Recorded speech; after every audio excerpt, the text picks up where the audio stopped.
है। यानी चीन के सामने एक बड़ा सवाल है, विमान को ज्यादा छिपाया जाए या ज्यादा फुर्तीला बनाया जाए। J-36 के अलग अलग प्रोटोटाइप को देखकर लगता है कि चीन एक ही डिजाइन पर काम नहीं कर रहा, अलग अलग विमानों पर अलग अलग तकनीक टेस्ट की जा रही है।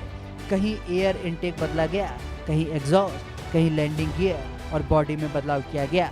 इसका मतलब यह हो सकता है कि चीन कई विकल्पों की तुलना कर रहा है। कौन सा डिजाइन ज्यादा स्टेल्थ है, कौन सा इंजन को बेहतर हवा देता है, कौन सा विमान ज्यादा आसानी से कंट्रोल होता है। चीन शायद इन सभी सवालों के जवाब अलग अलग प्रोटोटाइप के जरिए खोज रहा है। कुछ लोगों का दावा है कि J-36 का सीमित उत्पादन शुरू हो चुका है, लेकिन इस दावे की अभी आधिकारिक पुष्टि नहीं हुई है। आमतौर पर सीमित उत्पादन तब शुरू होता है जो विमान का डिजाइन काफी हद तक तय हो चुका हो, लेकिन J-36 में अभी भी कई बड़े बदलाव दिखाई दे रहे हैं। इसलिए यह कहना मुश्किल है कि चीन ने वास्तव में इसका उत्पादन शुरू कर दिया है या नहीं। फिलहाल इतना जरूर कहा जा सकता है कि J-36 का टेस्ट प्रोग्राम काफी तेजी से आगे बढ़ रहा है। J-36 का निशाना कौन होगा? J-36 में 3 इंजन है जिससे यह लंबी दूरी तक उड़ सकता है। इसके अंदर बड़े हथियार और सेंसर ले जाने के लिए काफी जगह है। यह दुश्मन के इलाके के काफी अंदर तक जाकर हमला कर सकता है।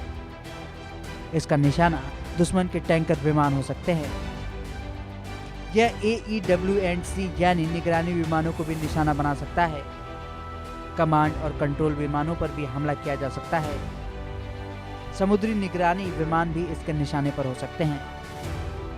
अगर J-36 लंबी दूरी तक जाकर हमला करने में सफल होता है तो इसका असर पूरे इंडो पैसिफिक क्षेत्र पर पड़ सकता है। आज किसी भी बड़ी एयरफोर्स को अपने फाइटर जेट्स की मदद के लिए टैंकर और निगरानी विमान चाहिए होते हैं, लेकिन अगर चीन का स्टेल्थ फाइटर इन विमानों को बहुत दूर से निशाना बना सके तो उन्हें युद्ध क्षेत्र से काफी पीछे हटना पड़ सकता है। इसका सीधा असर फाइटर जेट्स पर पड़ेगा। उन्हें ज्यादा दूर से उड़ान भरनी होगी, ज्यादा ईंधन खर्च करना होगा। J-36 को लेकर सबसे बड़ी खबर यह नहीं है कि चीन ने छठी पीढ़ी का फाइटर बना लिया है। असली खबर यह है कि चीन लगातार इस विमान को टेस्ट कर रहा है। हर नए प्रोटोटाइप में बदलाव हो रहे हैं। इसका मतलब है कि चीन अपनी गलतियों को पहचान रहा है और उन्हें सुधार रहा है। Air intake, exhaust, engine, stealth सब पर काम हो रहा है। अभी J-36 पूरी तरह तैयार नहीं है।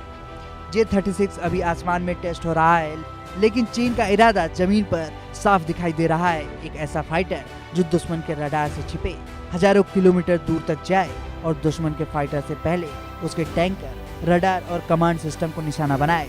अभी J-36 सिर्फ एक प्रोटोटाइप है, लेकिन अगर चीन ने इसकी तकनीकी चुनौतियों को पार कर लिया तो आने वाले समय में आसमान की लड़ाई बदल सकती है, क्योंकि भविष्य का युद्ध सिर्फ यह तय नहीं करेगा कि कौन सा फाइटर ज्यादा तेज है, बल्कि यह तय करेगा कौन सा फाइटर दुश्मन को सबसे पहले देखता है और सबसे पहले हमला करता है।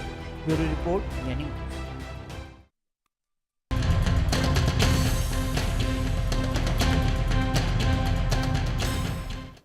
चलिए बढ़ते आगे दर्शकों। ईरान, इजराइल और अमेरिका के बीच के युद्ध की आंच अब पाकिस्तान तक पहुंचती नजर आ रही है। पाकिस्तान एक बार फिर दो पार्टियों के बीच फंसता नजर आ रहा है। एक तरफ उसका पड़ोसी ईरान है, दूसरी ओर उसका सबसे बड़ा आर्थिक और रक्षा साझेदार सऊदी अरब, और बीच में हूती विद्रोहियों के लगातार बढ़ते हमले हैं। 2015 में पाकिस्तान ने एक युद्ध में उतरने से खुद को बचा लिया था, लेकिन 26 में वही युद्ध एक बार फिर दरवाजे पर दस्तक देता नजर आ रहा है। सवाल यही है कि आखिर पाकिस्तान इस युद्ध में कैसा खिंचता नजर आ रहा है। इसका जवाब छिपा है पाकिस्तान के पुराने फैसलों, सऊदी अरब से उसके रक्षा समझौतों और हूती विद्रोहियों की नई रणनीति में। एक रिपोर्ट देखिए। ईरान, इजराइल, अमेरिका और अब पाकिस्तान। कहानी की शुरुआत 2015 से होती है। उस समय यमन में ईरान समर्थित हूती विद्रोहियों ने राजधानी सना पर कब्जा कर लिया था। इसके बाद सऊदी अरब ने कई अरब देशों के साथ मिलकर हूतियों के खिलाफ सैन्य अभियान शुरू किया। सऊदी अरब ने पाकिस्तान से भी सेना भेजने की मांग की, लेकिन पाकिस्तान के सामने बड़ी दुविधा थी। एक तरफ उसका सबसे बड़ा आर्थिक और रक्षा साझेदार सऊदी अरब था, दूसरी तरफ उसका पड़ोसी ईरान था, जिसके साथ संबंध बिगाड़ना पाकिस्तान नहीं चाहता था।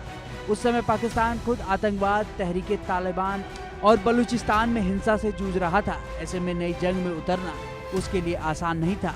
आखिरकार अप्रैल 2015 में पाकिस्तान की संसद ने एक महत्वपूर्ण प्रस्ताव पारित किया। इसमें साफ कहा गया कि पाकिस्तान यमन युद्ध में प्रत्यक्ष सैन्य भूमिका नहीं निभाएगा। हालांकि उसने